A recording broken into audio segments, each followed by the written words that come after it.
નમસ્કાર. Standard 11 physics chapter 6 કાર્ય ઉર્જા અને પાવરની વિડિયો લેક્ચર સિરીઝમાં આગળ વધીએ છીએ. આજના લેક્ચરની શરૂઆત આપણે લેસનના મુદ્દા 6.7થી કરીએ. સ્થિતિ ઉર્જાની વિભાવના. સ્થિતિ ઉર્જાનો ઇંગ્લિશ થાય પોટેન્શિયલ એનર્જી. આ પોટેન્શિયલ શબ્દ પોતે જ કાર્ય કરવાની ક્ષમતા કે શક્યતા દર્શાવતો શબ્દ છે. સ્થિતિ ઉર્જાનું અર્થઘટન કરીએ તો કંઈક આવું કહી શકીએ કે પદાર્થની સ્થિતિ અથવા એના સ્થાન અથવા પદાર્થની ગોઠવણના કારણે એની પાસે કંઈક સંગ્રહિત ઉર્જા હશે એવો ખ્યાલ મનમાં આવે. દાખલા તરીકે થોડાક ઉદાહરણો એમાં જોઈએ તો કોઈ ધનુષની ખેંચાયેલી પણછ હોય તો પહેલેથી આપણને એ ખ્યાલ આવે કે એ થોડી ઉર્જા ધરાવે છે. આ ઉર્જાને આપણે સ્થિતિ ઉર્જા કહી શકીએ. અને એ ઉર્જા ધરાવે છે એની સાબિતી ત્યારે મળે કે જ્યારે આપણે પણછ છોડી દઈએ ત્યારે પણછમાંથી તીર ખૂબ ઝડપથી છૂટે છે. આવું જ એક બીજું ઉદાહરણ આપણને મળે. આપણી પૃથ્વીનો પોપડો છે એ સમગ્ર રૂપે સળંગ પોપડો નથી, પણ છૂટા છૂટા ટુકડાઓના રૂપમાં છે ને ક્યાંક આ પોપડામાં એકધારી સપાટી હોવાને બદલે વચ્ચે તિરાડો એટલે કે ફોલ્ટ લાઇન્સ પણ છે. દાખલા તરીકે યુરેશિયન પ્લેટ અને આપણો ભારતીય ઉપખંડનો પોપડો, એની વચ્ચે જે હિમાલયન ફોલ્ટ લાઇન છે એ આપણી નજીકની મોટામાં મોટી ફોલ્ટ લાઇન ગણાય. આ જે પોપડાની અંદરની તિરાડો છે એ દબાયેલી સ્પ્રિંગની માફક ખૂબ બધી ઉર્જા ધરાવે છે. આ ઉર્જાને પણ આપણે સ્થિતિ ઉર્જાના સ્વરૂપમાં લઈ શકીએ. હવે જ્યારે આ પોપડાના બે ભાગ એકબીજા સાથે ફરીથી ગોઠવાવાના પ્રયત્નમાં હોય ત્યારે એની વચ્ચેની તિરાડમાં રહેલી સ્થિતિ ઉર્જા છે એ પોતાનું સ્વરૂપ બદલે છે અને આ ઉર્જા વિમુક્ત થાય એવું બને અને એ પછી ત્યાર પછી ગતિ ઉર્જા, ધ્વનિ ઉર્જા, આ બધા રૂપે ઉષ્મા ઉર્જા, આ બધા રૂપે પ્રસરતી હોય છે. અહીં આપણે સ્થિતિ ઉર્જા ના આ ફેરફારને કારણે જે અનુભવ કરીએ છીએ એને નામ આપીએ છીએ ધરતીકંપ. આમાં સ્થિતિ ઉર્જા એ કોઈ પદાર્થની સ્થિતિ અથવા ગોઠવણીને અનુલક્ષીને સંગ્રહિત એવી ઉર્જા છે. હવે આ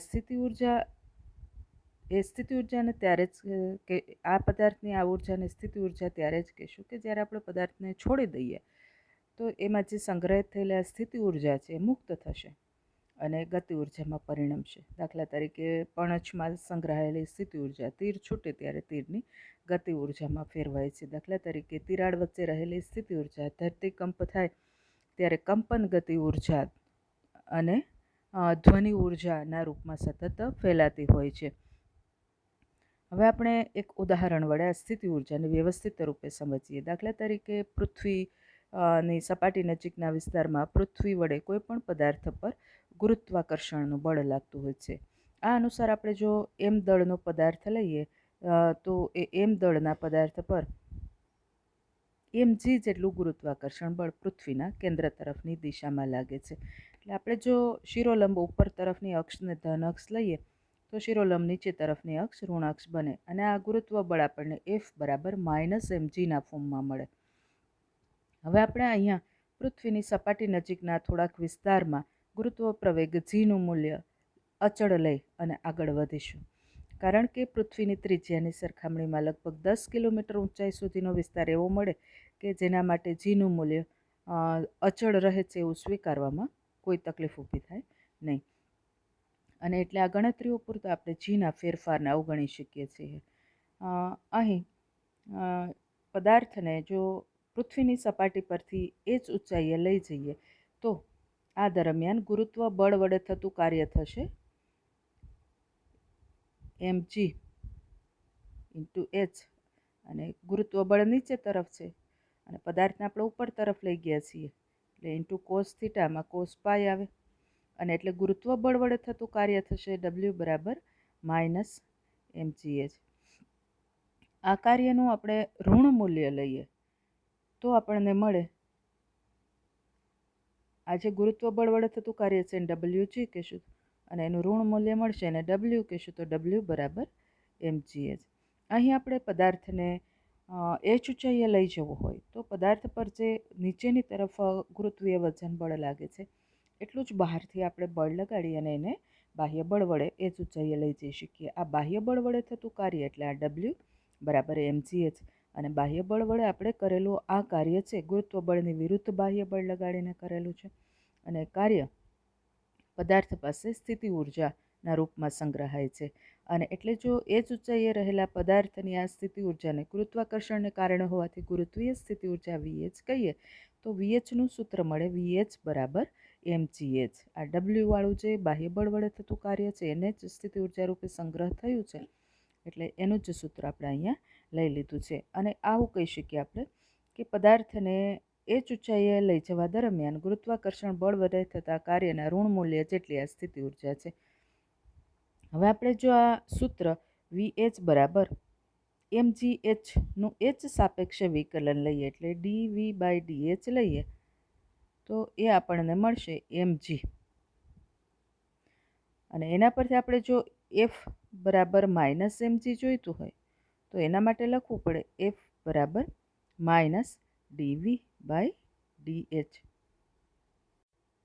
આમ આ સ્થિતિ ઉર્જા માટે એક અગત્યનું એવું સૂત્ર મળ્યું કે આપેલી ઉર્જા એ સ્થિતિ ઉર્જા રૂપે તો જ લઈ શકાશે જો તેના માટે લાગતું બળ F એ -dV/dh થી વ્યાખ્યાયિત થતું હોય.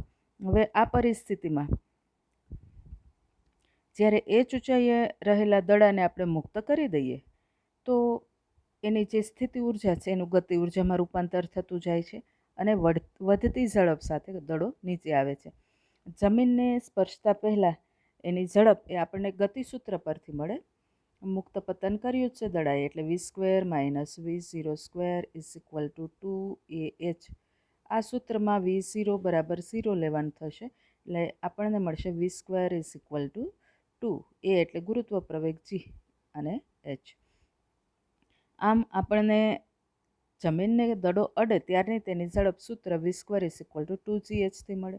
અને એના સંદર્ભમાં આપણે જો ગતિ ઉર્જાનું સૂત્ર લખીએ તો m દળના પદાર્થની v વેગ હોય ત્યારે ગતિ ઉર્જા 1/2 mv² આવે = 1/2 m અને v² એટલે 2gh = mgh. આમ આપણને અહીંયા સૂત્ર મળે 1/2 mv² = mgh, જે દર્શાવે છે કે એ જ ઊંચાઈએ પદાર્થ પાસે જે સ્થિતિ ઉર્જા mgh હતી મુક્ત પતન કરીને પદાર્થ જ્યારે પૃથ્વીની સપાટીને પહોંચવા આવે ત્યારે બધી સ્થિતિ ઉર્જાનું ગતિ ઉર્જામાં રૂપાંતર થઈ જાય છે. આમ જ્યારે કોઈ પદાર્થ પર લાગતા બળ વિરુદ્ધ બાહ્ય બળ લગાડી અને આપણે પદાર્થના સ્થાનમાં ફેરફાર કરીએ ત્યારે પદાર્થ પાસે સ્થિતિ ઉર્જા આવે છે. અને જ્યારે બાહ્ય બળ દૂર કરીએ ત્યારે આ સ્થિતિ ઉર્જાનું ચોક્કસ રૂપે ગતિ ઉર્જામાં રૂપાંતર થતું હોય છે. અહીંયા ગુરુત્વીય સ્થિતિ ઉર્જા માટે પણ સ્થિતિ ઉર્જાનું ગતિ ઉર્જામાં રૂપાંતર થાય છે. એટલે સ્થિતિ ઉર્જાની વિભાવના આપણે એવા પ્રકારના બળોને જ લાગુ કરી શકીએ એમ છીએ કે જેમાં આ બળ પદાર્થ પર લાગતું હોય ત્યારે તેની વિરુદ્ધ બાહ્ય બળ લગાડી અને આપણે કાર્ય કરવું પડે ને આ કાર્ય તેની પાસે ઉર્જાના રૂપમાં સંગ્રહ પામે જેને આપણે સ્થિતિ ઉર્જા કહીએ. પછી એ જો ગુરુત્વ બળ વિરુદ્ધ બાહ્ય બળ લગાડીને સ્થિતિ ઉર્જા આપી હોય તો એ ગુરુત્વીય સ્થિતિ ઉર્જા કહેવાય. એ રીતે વિદ્યુત બળ વિરુદ્ધ બાહ્ય બળ લગાડીને સ્થિતિ ઉર્જા આપી હોય તો એને વિદ્યુત સ્થિતિ ઉર્જા કહેવાય. આવી રીતે ચુંબકીય સ્થિતિ ઉર્જા મળે, એવી રીતે સ્થિતિસ્થાપકીય સ્થિતિ ઉર્જા મળે. આમ સ્થિતિ ઉર્જા એ લાગતા કોઈ બળ વિરુદ્ધ બાહ્ય બળ લગાડી અને પદાર્થ પર કરેલા કાર્યનો જે પદાર્થ પાસે સંગ્રહ થાય છે એના સ્વરૂપમાં જ વ્યાખ્યાયિત થાય છે. અને આ ઉર્જા સ્થિતિ ઉર્જા હોય તો એવું થાય કે આપણે બાહ્ય બળ દૂર કરીએ ત્યારે સ્થિતિ ઉર્જા ચોક્કસ રૂપે ગતિ ઉર્જામાં પરિણમતી હોય છે. આપણે જો ગણિતીય રીતે સ્થિતિ ઉર્જાને દર્શાવવા માંગીએ તો એ આ રીતે દર્શાવી શકીએ. આપેલ સ્થિતિ ઉર્જા Vxને તો જ વ્યાખ્યાયિત કરી શકીશું કે જો તેના વડે બળ Fx આ સૂત્રથી વ્યાખ્યાયિત થાય Fx બરાબર -dV/dx. અર્થાત સ્થિતિ ઉર્જાનું સ્થાન સાપેક્ષે વિકલિતનું ઋણ મૂલ્ય એ બળ આપતું હોય તો જ એ ઉર્જાને આપણે સ્થિતિ ઉર્જા તરીકે લઈ શકીશું. હવે અહીંયા આપણે આ dxને ડાબી બાજુએ લઈ જઈએ તો મળે આપણને Fx dx બરાબર -dV. અને ત્યાર પછીનું પ્રારંભિક અવસ્થા I થી અંતિમ અવસ્થા F સુધી સંકલન લઈએ તો Fx dx નું સંકલન આવે xi થી xf, જે આપણે અહીંયા રજૂ કર્યું. એવી રીતે જમણી બાજુએ -dV છે તો એનું સંકલન આવે માઇનસ સંકલન ડીવી, જેની સીમાઓ વીઆઈથી વીએફ, જે આપણે અહીંયા રજૂ કરી છે. આમ નિયત સીમાઓની વચ્ચે આપણે આ નિયત સંકલન લઈએ તો સૂત્ર આપણને મળે સંકલન એક્સ આઈથી x f x d x is equal to minus સંકલન વીઆઈથી v f d v or is equal to minus કૌંસમાં v f minus v i or is equal to v i minus v f. અહીં સ્પષ્ટ રૂપે ડાબી બાજુ છે એ થતું કાર્ય આપે છે, તો જમણી બાજુ છે એ પ્રારંભિક અને અંતિમ સ્થિતિ ઉર્જાના તફાવત વડે વ્યાખ્યાયિત થાય છે. આનો મતલબ એ થાય કે અહીં બાહ્ય બળ વડે થતું કાર્ય એ પદાર્થની પ્રારંભિક અને અંતિમ અવસ્થા ઉપર જ આધાર રાખે છે. કયા માર્ગે અથવા કયા ગતિપથ ઉપર પદાર્થ ગતિ કરીને પ્રારંભિક અવસ્થાથી અંતિમ અવસ્થા પર ગયો છે તેના પર નહીં. એટલે એવું બળ કે જેના માટે થતું કાર્ય એ ફક્ત પ્રારંભિક અને અંતિમ સ્થિતિઓ પર આધાર રાખે છે, તે બળને આપણે સંરક્ષી બળ તરીકે ઓળખીશું. અર્થાત આ સંદર્ભમાં ગુરુત્વાકર્ષી બળ એ સંરક્ષી બળ છે. અહીં આપણે એમ દળવાળા કોઈ પદાર્થને એ જ ઊંચાઈએથી છૂટો મૂકીએ તો એની જે સ્થિતિ ઉર્જા mgh છે એ પદાર્થ પૃથ્વીની સપાટીને પહોંચે ત્યારે પૂર્ણપણે ગતિ ઉર્જામાં રૂપાંતરિત થાય છે, એ આપણને ખબર છે. અહીં આપણે ફરી પાછું લેસન 5ના ગેલિલિયોના પ્રયોગોને યાદ કરીએ. લીસા ઢાળની એ જ ઊંચાઈ પરથી છૂટો મૂકેલો પદાર્થ છે એ ઢાળના તળિયે પહોંચે ત્યારે તેની ઝડપ √2gh જેટલી થતી હતી. હવે પદાર્થ જ્યારે ઢાળના તળિયે પહોંચે ત્યારે એની જો આ સૂત્ર પરથી ગતિ ઉર્જા ગણીએ તો એ ગતિ ઉર્જા mgh જેટલી થાય. આમ અહીં સ્થિતિ ઉર્જાનું પૂર્ણપણે ગતિ ઉર્જામાં રૂપાંતર થઈ ગયું છે. એ સિવાયના કોઈ સ્વરૂપમાં સ્થિતિ ઉર્જાનું રૂપાંતર થયું નથી. તો આ પરિસ્થિતિમાં જે બળ છે એ બળને આપણે સંરક્ષી બળ કહી શકીએ. એટલે અહીં ગુરુત્વ બળ છે તો ગુરુત્વ બળ સંરક્ષી બળ થાય. કેટલાક બળ એવા હોય છે કે જે સંરક્ષી હોતા નથી. દાખલા તરીકે ઘર્ષણ બળ છે, શ્યાનતા બળ છે, હવાનું અવરોધક બળ છે કે પાણીનું અવરોધક બળ છે. આ બધા બળો છે એમાં થતું કાર્ય છે એ કાં તો ગતિપથના પ્રકાર પર આધાર રાખતું હોય છે અથવા તો પદાર્થના કોઈ વેગ જેવા ઘટક પર આધાર રાખતું હોય છે. ત્યારે એવા બળને આપણે અસંરક્ષી બળ કહી શકીએ. અહીં જે કંઈ કાર્ય થાય છે એનું અનુવર્તી પદાર્થને સ્થિતિ ઉર્જા તો મળે છે, પણ જ્યારે સ્થિતિ ઉર્જાનું રૂપાંતર થતું હોય છે ત્યારે સંપૂર્ણપણે બધી સ્થિતિ ઉર્જા ગતિ ઉર્જા રૂપે મળે જ એવું જરૂરી નથી. એમાંથી ઉર્જાનો થોડોક હિસ્સો છે કાં ઘર્ષણ બળ વિરુદ્ધ ખર્ચાય અથવા હવાના અવરોધ વિરુદ્ધ ખર્ચાય અથવા પાણીના અવરોધ વિરુદ્ધ ખર્ચાય અને એ ઉષ્મામાં પરિણમતો હોય છે. આ પ્રકારના બળો કે જેમાં ઉર્જાનો આ રીતે ઉષ્મા રૂપે વ્યય થઈ જાય થોડી ઉર્જાનો, એને અસંરક્ષી બળો કહેવાય. અને આવી રીતે જ્યારે હવાના અવરોધને ધ્યાને લઈને આપણે પદાર્થનું મુક્ત પતન વિચારીએ ત્યારે પદાર્થ જ્યારે પૃથ્વીની સપાટીને અડવા આવે ત્યારે તેની ઝડપ √2gh ન થતાં એનાથી થોડી ઓછી હોય છે. એનું કારણ છે કે એની થોડીક ઉર્જા હવાના અવરોધક બળ વિરુદ્ધ ખર્ચાઈ ગઈ હોય છે. અચ્છા, સ્થિતિ ઉર્જા એ એક પ્રકારની ઉર્જા છે અને એટલે એને એ અદિશ રાશિ છે અને એનો એકમ ઉર્જાના એકમ જેવો જ એટલે કે જૂલ છે. જો સ્થિતિ ઉર્જાનું પરિમાણ સૂત્ર લઈએ તો એ આપણને મળે m1L2T-2. હવે સ્થિતિ ઉર્જામાં થતો ફેરફાર એ બળ વડે થયેલા કાર્યના ઋણ મૂલ્ય જેટલો હોય છે, જે આપણે આગળ પણ લીધું હતું કે ગુરુત્વ બળ વડે થતા કાર્યનું ઋણ મૂલ્ય એટલે પદાર્થની ગુરુત્વીય સ્થિતિ ઉર્જા. અહીં આપણે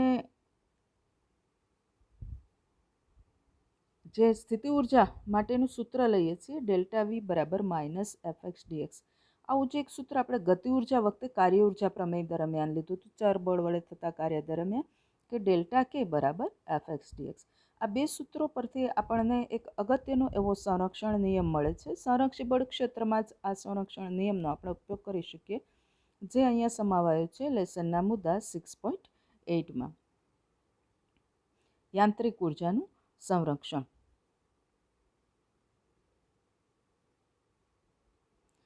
અહીં આપણે જો પદાર્થની ગતિ ઉર્જાનો ફેરફાર લઈએ તો એ કાર્ય ઉર્જા પ્રમેય એટલે કે WE પ્રમેય અથવા વર્ક એનર્જી થિયરમ અનુસાર ΔK = Fx/Δx મળે. એમાં સ્થિતિ ઉર્જાનો ફેરફાર આ સૂત્ર મુજબ ΔV = Fx/Δx મળે. હવે બે સૂત્રોનો આપણે સરવાળો કરીએ તો આપણને મળે ΔK + ΔV = Fx/dx - Fx/dx = 0. અથવા તો delta of K plus V is equal to 0, એટલે કે પ્લસ વી બરાબર અચળ.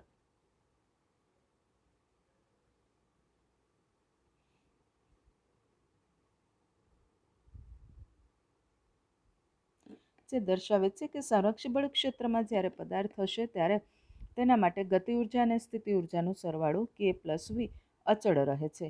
જો આપણે પદાર્થને એક્સઆઈથી એક્સએફ સ્થાન સુધી લઈ જઈએ તો આ સમગ્ર ગતિપથના કોઈ પણ બિંદુ પાસે કે પ્લસ વી અચળ રહે. દાખલા તરીકે આપણે પ્રારંભિક અને અંતિમ બિંદુ માટે આ સૂત્ર લખીએ તો કે આઈ પ્લસ વી એક્સ આઈ બરાબર કે F plus V X F આવું મળે. વચ્ચેના કોઈ એક્સ સ્થાન માટે સૂત્ર લખીએ તો હજુ ત્રીજું પદ મળે ઇઝ ઇક્વલ ટુ કે પ્લસ વી એક્સ. આમ કોઈ પણ પરિસ્થિતિમાં આપણે લખી શકીએ પદાર્થ માટે કે પ્લસ વી એક્સ એ અચળ રહે છે અને એને આપણે તંત્રની કુલ યાંત્રિક ઉર્જાથી ઓળખીશું, જેને સંકેત ઈ વડે દર્શાવશું અને આપણને સૂત્ર મળશે ઈ ઇઝ ઇક્વલ ટુ કે પ્લસ વી અથવા કે પ્લસ વી એક્સ. બને એવું કે એક્સઆઈથી એક્સએફ સુધી પદાર્થ જાય એ દરમિયાન સમગ્ર ગતિપથના કોઈપણ બિંદુ પાસે આપણે જો અવલોકન કરીએ તો પદાર્થની ગતિ ઉર્જામાં ફેરફાર થઈ શકે છે, સ્થિતિ ઉર્જામાં ફેરફાર થઈ શકે છે, પરંતુ આ બંનેનો સરવાળો એવી કુલ યાંત્રિક ઉર્જા અચળ રહે છે. આના માટેની એક સ્પષ્ટ શરત છે કે લાગતા બળો સંરક્ષી બળો હોવા જોઈએ, તો જ આપણે આ યાંત્રિક ઉર્જા સંરક્ષણ નિયમ સમજી શકીએ. હવે આ સંરક્ષી બળો અંગેના થોડીક કન્ડિશન્સ આપણને મળે છે, એને આ તકે આપણે યાદ કરી લઈએ. જો આપણે અહીંયા બળ એફએક્સને સંરક્ષી બળ તરીકે લેવું હોય તો આપણે એ બળને સંરક્ષી બળ તરીકે ત્યારે જ લઈ શકીએ જો આપણને સૂત્ર મળે FX DX is equal to minus DV, અથવા તો આપણને સૂત્ર મળે એફએક્સ બરાબર માઇનસ ડીવી બાય ડીએક્સ. એટલે જ્યારે કોઈ સ્થિતિ ઉર્જાનું સ્થાન વિકલનનું ઋણ મૂલ્ય લઈએ તો એ પદાર્થ પર લાગતું બળ રજૂ કરતું હોય તો સ્પષ્ટ રૂપે એ બળ સંરક્ષી બળ છે. સંરક્ષી બળની બીજી શરત મળે આપણને પદાર્થ માટે જો થયેલું કાર્ય એ પદાર્થની પ્રારંભિક અને અંતિમ અવસ્થાઓ પર આધાર રાખતું હોય, તેણે પસંદ કરેલા ગતિમાર્ગ પર નહીં, તો પણ જે બળ છે એ બળ સંરક્ષી બળ તરીકે લઈ શકાશે. એટલે બળ વડે થયેલું કાર્ય પ્રારંભિક અને અંતિમ અવસ્થાઓ ઉપર જ આધાર રાખતું હોય ત્યારે એ બળ સંરક્ષી બળ હોય. ત્રીજી કન્ડિશન મળે જો કોઈ બળ સંરક્ષી બળ હોય તો આ બળ વડે બંધ માર્ગ પર થયેલું કાર્ય લઈએ તો એ કાર્ય શૂન્ય થતું હોય છે. આમ જ્યારે કુલ યાંત્રિક ઉર્જા સંરક્ષણનો સિદ્ધાંતનો ઉપયોગ કરવો હોય ત્યારે બળ સંરક્ષી બળ છે કે નહીં એ ચકાસવા માટે આ ત્રણ કન્ડિશન્સનો આપણે ઉપયોગ કરી શકીએ. સ્થિતિ ઉર્જાના સ્થાન વિકલનનું ઋણ મૂલ્ય બળ આપે તો બળ સંરક્ષી બળ છે. જો બળ વડે થતું કાર્ય એ પદાર્થની પ્રારંભિક અને અંતિમ અવસ્થા પર જ આધાર રાખે, ગતિપથ પર નહીં, તો પણ એ બળ સંરક્ષી બળ છે. અને જો બળ વડે બંધ માર્ગ પર થતું કાર્ય શૂન્ય થાય તો પણ એ બળ સંરક્ષી બળ છે. અને જો સંરક્ષી બળો લાગતા હોય તો એવા પદાર્થ માટે યાંત્રિક ઉર્જા સંરક્ષણ નિયમ આપણને આ રીતે મળે. જો તંત્ર પર સંરક્ષી બળો વડે કાર્ય થતું હોય તો તે તંત્રની કુલ યાંત્રિક ઉર્જાનું સંરક્ષણ થાય છે. માઇન્ડ વેલ કે આ યાંત્રિક ઉર્જાનું ઇંગ્લિશ થશે મિકેનિકલ એનર્જી, જે આપણને સ્થિતિ ઉર્જા અને ગતિ ઉર્જાના સરવાળાથી મળે છે.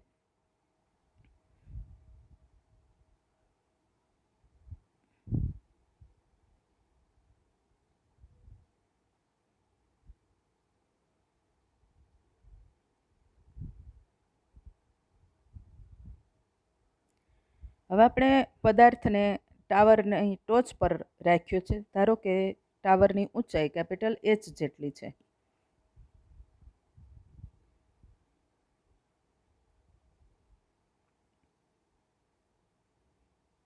અહીંયા રહેલો પદાર્થ કેપિટલ એચ જેટલી ઊંચાઈએ છે. ત્યાંથી આપણે પદાર્થને મુક્ત પતન કરાવીએ એટલે પડતો મૂકીએ તો પ્રારંભની આ સ્થિતિમાં એનો વેગ શૂન્ય થશે, કારણ કે પદાર્થને આપણે ખાલી છોડી જ દીધો છે અને એ કેપિટલ એચ ઊંચાઈએ છે ત્યારે એની પાસે કંઈક સ્થિતિ ઉર્જા હશે. જો આપણે આ પૃથ્વીની સપાટી પર યાદચ્છિક રીતે સ્થિતિ ઉર્જા શૂન્ય લઈએ તો h ઊંચાઈએ આ પદાર્થને સ્થિતિ ઉર્જા mgh જેટલી હશે અને એની પાસેની બધી ઉર્જા ત્યારે સ્થિતિ ઉર્જાના રૂપમાં જશે.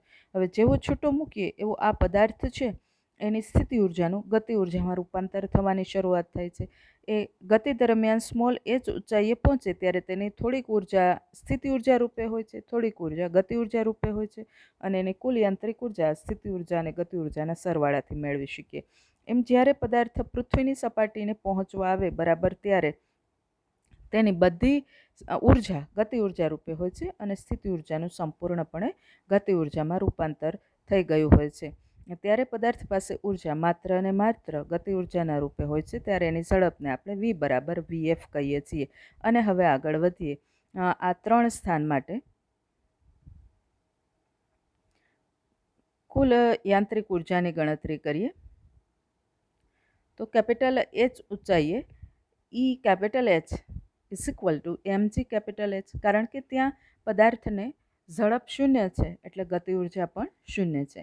એમ ગતિપથના કોઈ વચ્ચેના એકાદા બિંદુ માટે કે જેની પૃથ્વીની સપાટીથી ઊંચાઈ સ્મોલ h છે તે બિંદુએ કુલ ઉર્જા E સ્મોલ h ગણીએ તો E સ્મોલ h બરાબર એ પદાર્થની સ્મોલ h ઊંચાઈએ સ્થિતિ ઉર્જા mg સ્મોલ h અને તે સ્થાને એની ગતિ ઉર્જા 1/2 m vh², જ્યાં vh એ સ્મોલ h ઊંચાઈએ પદાર્થની ઝડપ છે.